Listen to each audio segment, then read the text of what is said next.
మన ముఖ్యమంత్రి నారా చంద్రబాబు నాయుడు సారు అంద్రినీవ నీళ్లు ఇప్పుడే వదిలాడు. ఇదేనండి అంద్రినీవ నీళ్లు. ఈ నీళ్లు ఇప్పుడే మన తునిశెట్టిపల్లి దాటి ముల్లూరు కృష్ణాపురం దాటి కుప్పం ప్రాంతానికి వెళ్తున్నాయి. జగన్మోహన్ రెడ్డి గారు చూడండి, ఇట్లా ఆ కుప్పం సైడ్ చూడండి, మీరు వదిలేశారు ఆ రోజు నీళ్లు రాలే, 10 గంటల టైంలో మాయమైపోయా. కానీ మా నారా చంద్రబాబు నాయుడు వదిలేవాడు చూడండి, కృష్ణమ్మ పరుగులెడుతూ వస్తా ఉంది. మన దేవదేవుడు శ్రీ వెంకటేశ్వర స్వామి దయా దాక్షిణాలతో మన నారా చంద్రబాబు నాయుడు ఆశీర్వాదంతో ఎండిగా చల్లగా నీళ్లు, లెక్కలేని నీళ్లు వస్తాయి. జగన్మోహన్ రెడ్డి నువ్వు కాలువలోకి వస్తే కూడా నువ్వు కప్పుకొని వెళ్ళిపోతావు, అంత నీళ్లు వస్తూ ఉన్నాయి. ఇబ్బంది లేదు.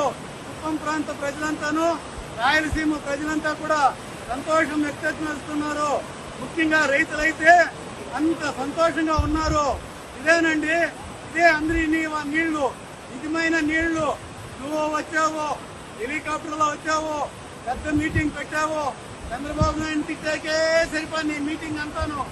కానీ ఈ రోజు ఏమైంది, చంద్రబాబు నాయుడు ఇంకా రానేలే అంద్రినీవ కాలువ దగ్గరికి, కానీ నీళ్లు మాత్రం వస్తూ ఉన్నాయి. చూడండి ఎంత కృష్ణమ్మ నీళ్లు. మనం ఎప్పుడన్నా దీనికి పోవాలంటే, పుష్కరాలకు పోవాలంటే, గోదావరిలో మునగాలంటే మనం ట్రైన్లో పోతా ఉంటామే కృష్ణమ్మ నీళ్లు మునిగాకి. ఇప్పుడు అంత దూరం పోయే పని లేదు. ఇక్కడే మునిగొచ్చు, ఇక్కడే స్నానాలు చేయొచ్చు, ఇక్కడే అన్ని కూడా ఇదైతుంది. రైతాంగానికి మాత్రము నారా చంద్రబాబు నాయుడు అంత రుణపడి ఉన్నాము, కుటుంబ రైతులంతాను చంద్రబాబు నాయుడికి. సార్, మీరు ఈ 40 ఏళ్ళు కాదు, ఇంకా 40 ఏళ్ళు కూడా కుప్పానికి మీరే ఎమ్మెల్యే, ఆంధ్ర రాష్ట్రానికి మీరే ముఖ్యమంత్రి. ఇబ్బందే లేదు.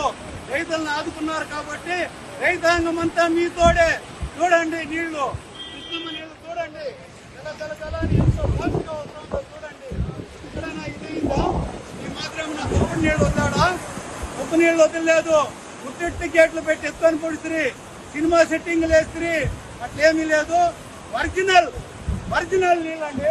ఆ రైతులంతా చూడండి ఎంత సంతోషంగా ఉండారో, ఆ రైతాంగం అంతా అంత సంతోషపడతా ఉండారు నీళ్ళు వస్తా ఉంటే. చంద్రబాబు నాయకత్వం, చంద్రబాబు నాయకత్వం, చంద్రబాబు నాయకత్వం.